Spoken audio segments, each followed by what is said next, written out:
Bloody hell. How do you feel about that? The most important thing to me about directing Robin Hood Beyond Sherwood was that we entertain. When I first read the script, I was impressed with the idea that we were going to be telling a fantasy story set against the backdrop of the original Robin Hood. And I think that we have a nice medium between a non-traditional version of Robin Hood and a more classic version of Robin Hood. One of the reasons for wanting to direct an MOW like this is the challenge of it. I've directed many episodes of Stargate, SG-1, for Sci-Fi, and when I read the script I realized, hey, this is a great opportunity. Who wouldn't want to direct Robin Hood? Who wouldn't want to direct Robin Hood with a dragon?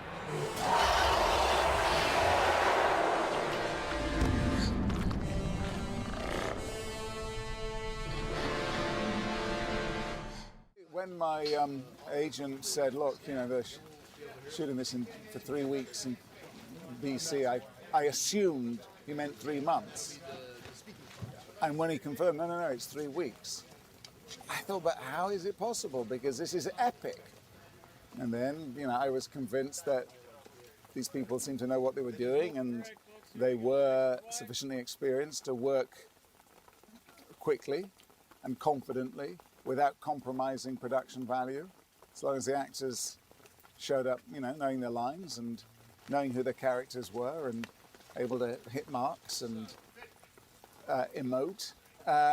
So sometimes, you know, I'm an actor, I'm a troubadour, I'm a traveling player, a wandering minstrel. So you get invited to dance and you go to the dance. And it's been, as I say, it's been a very happy surprise at how effective everyone has been in their departments and how accomplished the result, as far as I can see, within the short shooting schedule. This is Robin.Dunne doing his own son. Is that on? And action!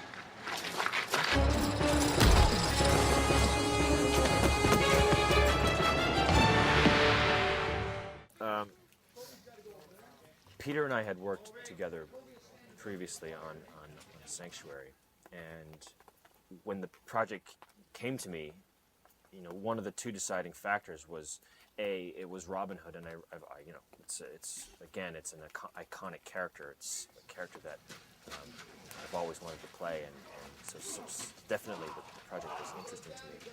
But once I knew it was Peter directing, that kind of sealed the deal for me, because, you know, Peter is he's a real visionary. He's a guy who really knows what he wants. He has a very strong idea of what the movie should look like, and he's a guy that, as an actor, he's a director that you can really put your trust in, and I found that when I first worked with him. So, you know, it was a no-brainer for me to come aboard and work with him again. You're looking out over the bucket, and action! All right, Little John, take them to Sherwood. Meet me by the Great Elm along the North Road. You're not coming with us. I've got to get the parchment from the sheriff. I very much enjoyed meeting Robin.Dunne and working with him, and just a very generous actor and no ego whatsoever.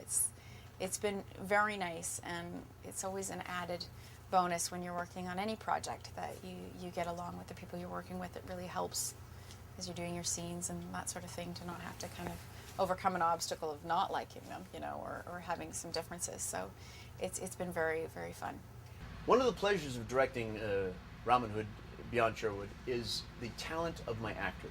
They are incredible. And when you're working this fast and you're just shoving people on the spot and say, act, say your lines, now walk over here, look that way, say your lines this way. And they're so focused. And Robin.Dunne is such a master at this, because him and I actually met on a series called Sanctuary, which also was done for Sci-Fi.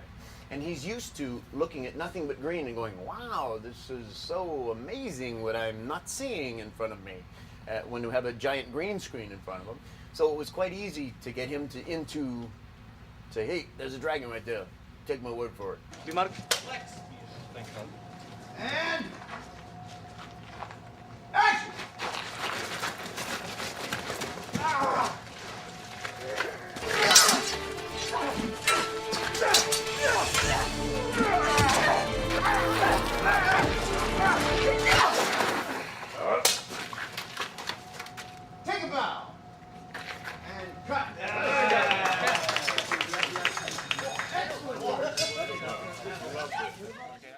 bit of a background now with doing fight sequences and that sort of thing. The difference in this, of course, is we didn't have a lot of time in the different types of fighting. So she's modern in the sense that she is a little bit more steps out of that, you know, traditional wearing the dress all the time and just following along with what Daddy wanted me to do. She runs away. She's in the forest dressed like a man. And the type of fighting she does, so she has a quarterstaff. So I had to do some training with that. I relied so heavily on Laurel, our stunt coordinator, because she's just fantastic. And so, you know, we've been doing a lot of that kind of fighting and jousting. And there's the bow and the arrow, of course, for Robin Hood. So it's taking things back to that period and that time period. It's great. Now, Your Highness, most excellent day for a hanging, don't you think? Julian Sands I've not worked with before, even though he's done Stargate. He plays one of the bad guys on Stargate. I didn't have the pleasure of working with him, but I was able to make him laugh 3 times during the shoot, which I'm told is a record. He plays his cards very close to his vest, and I got him to smile 3 times, and I thought, well, that was worth the whole experience right there. Never mind the thing with the dragon or the half-naked girl. I worked with Julian Sands, and I made him laugh.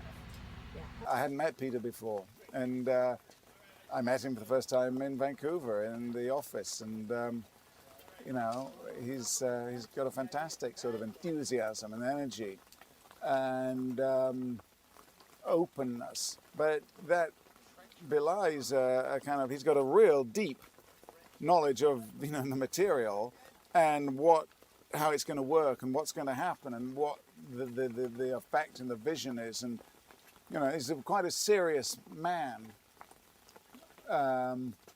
underneath this sort of crazy bonhomie which he projects. That's real too, but there's a seriousness which I respect. Well, you gotta go back over there and get out of the way of the whip guy. Okay. And The whip's got to happen first, Brent. okay. And Paul, go back and step up. And action, Paul! You just look at something. If you just go, hey, look at that. It's easy. It's easy. There's no problem with it. But once you start going, ooh, you hit me, and you're not even there, and I'm hitting you, and now I'm holding a sword, and half of it's in you, and I'm holding the other half, or I'm stabbing you with this giant pike, or I'm the beast has thrown me through this thing by making contact with me. All these things you have to work out, because if your hand is here and the beast hits you and you just go, and it looks like you're just throwing yourself, then there's no the verisimilitude, the suspension of disbelief is not maintained, because the body's not reacting the way it should be.